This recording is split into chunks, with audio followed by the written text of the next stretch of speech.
Imagine this. You wake up, reach for your phone, and suddenly hear a voice. Not from the speaker, but right next to you. You turn your head and realize it's your cat, and it's talking.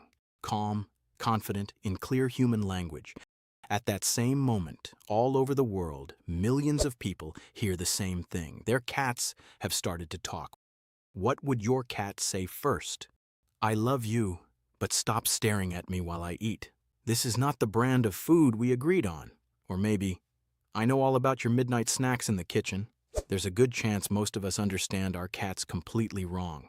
For years, we've been inventing thoughts for them, and on this one day, we'd finally hear the truth. Let's imagine what cats would really say to us if for one day they had a human voice. But before we imagine their words, we need to understand one surprising thing about how cats actually see people. A lot of people treat cats like small, independent versions of dogs. They expect obedience, respect for authority, and joy at the door every time they come home. But cats play by different rules. They don't really live by the pack principle, and they rarely see a human as a leader they must follow. Instead, cats build their own model of attachment. It's as if they're saying, we're partners. I'm a cat, you're a human. We both have our own rules. That's why their behavior so often seems mysterious, sometimes affectionate, sometimes distant, sometimes playful, sometimes completely uninterested. And this leads to a key question. If cats don't see us as strict owners or pack leaders, then what exactly are we to them?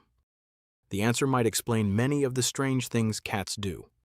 If cats could talk, they'd probably start by talking about us. From their point of view, humans are very strange creatures. We talk all the time, even when we're alone. We change our outer fur every day. We leave the house for hours and come back smelling like other places and animals. Our daily routine must look bizarre.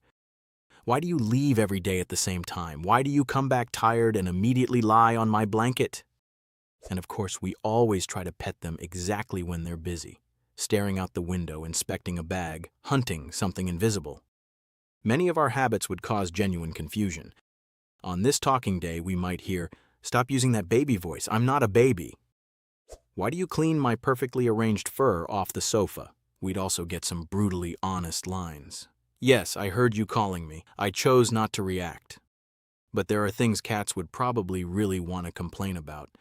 First, the food bowl. From a cat's point of view, it's almost never full enough. Even if you've just poured in fresh food, you might hear, "You see the bottom of the bowl? That's a problem. Fix it, human!" Next, closed doors. To a cat, a closed door is a personal insult. "Why is this room suddenly forbidden? What are you doing there without me?" Even if you let the cat in, there's a good chance it will ask to go out again very soon. It's not just drama, it's control of territory. And then the vet. That monologue might sound like, "You put me in a box. You took me to a place of terrible smells. They did strange things to me. And you call this care?" Many house rules, no table, no scratching the couch, probably seem like pointless limits on natural cat behavior. You can imagine this as a blunt interview. What annoys you most about humans? Their love of closing doors, limiting freedom, and pretending I'm not starving when my bowl is almost empty. But not everything they'd say would be criticism. Sooner or later, this day would reach its most touching moment. Confessions. Do cats actually love their humans, or is it all just about food and a warm place to sleep? If they could speak, we'd probably hear lines like, "I sit next to you because I feel safe with you. I sleep at your feet because that's where I relax best. When you come home, I pretend not to care, but I hear your steps before you open the door." A cat's love doesn't look like a dog's. There's no wild tail wagging, no constant wish to please. It's quieter, more independent, but still real. A cat shows love through choices: whose lap it chooses, whose room it follows, next to whom it sleeps. If it chose you, that's already a loud declaration in cat language. And what many owners feel intuitively has already interested scientists. Researchers have watched how cats behave with their favorite person versus a stranger, how they react when that person leaves and returns. It turns out many cats form a strong emotional bond with their humans, similar to a child's attachment. With their person, they're more confident, explore more, and calm down faster after stress. They don't seek contact with everyone. They choose. They go to the people they trust, rub against them, talk with meows, bring toys. Trust builds slowly, through predictability, gentle handling, respect for their boundaries. And here we can break one of the most stubborn myths. Cats are not indifferent. They just express affection in a way that doesn't always match our expectations. But if cats could speak honestly, some of their explanations would surprise us. Every cat has its own little secrets that we read wrong. That long, silent staring. It might say, "I'm not bored, I'm watching you and learning your routine. Also, I want to know when you're going back to the kitchen." Those sudden exits from the room might mean too much noise. I'm going to my quiet place. Ignoring the owner often isn't dislike. It's focus on something else. Right now, I'm busy with that sound in the wall. Pushing things off the table is not revenge, it's curiosity. What happens if this falls? Will it make a sound? Will you put it back so I can test it again? Even nighttime wake-ups have logic. I'm a night hunter. While you sleep, I'm on patrol. Sometimes I just check if you're still alive, and remind you that breakfast exists. Behind almost every weird behavior, there's a clear feline reason. Now imagine the last minutes of that magical day when cats can talk. The house is quiet and you know their voices are about to disappear, leaving only purring and meows again. What would you want to hear as their final words?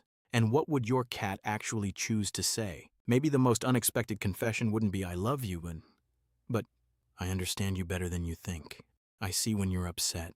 I feel when you're lonely. Sitting next to you. That's my way of helping." In one day of conversation, people would probably learn more about their cats than in years of living together. And they'd realize, even without words, cats have been honest with us all along, just in their own language. Cats can't speak with human words, but they're not silent. They're always talking, with their eyes, their body, the places they choose, their routines. Their language is made of behavior and tiny signals we usually overlook. If you start paying attention, many answers are already there. Why the cat chose your lap, why it lay on your keyboard, why it's extra talkative today. Behind all this are real emotions and decisions. The main idea is simple.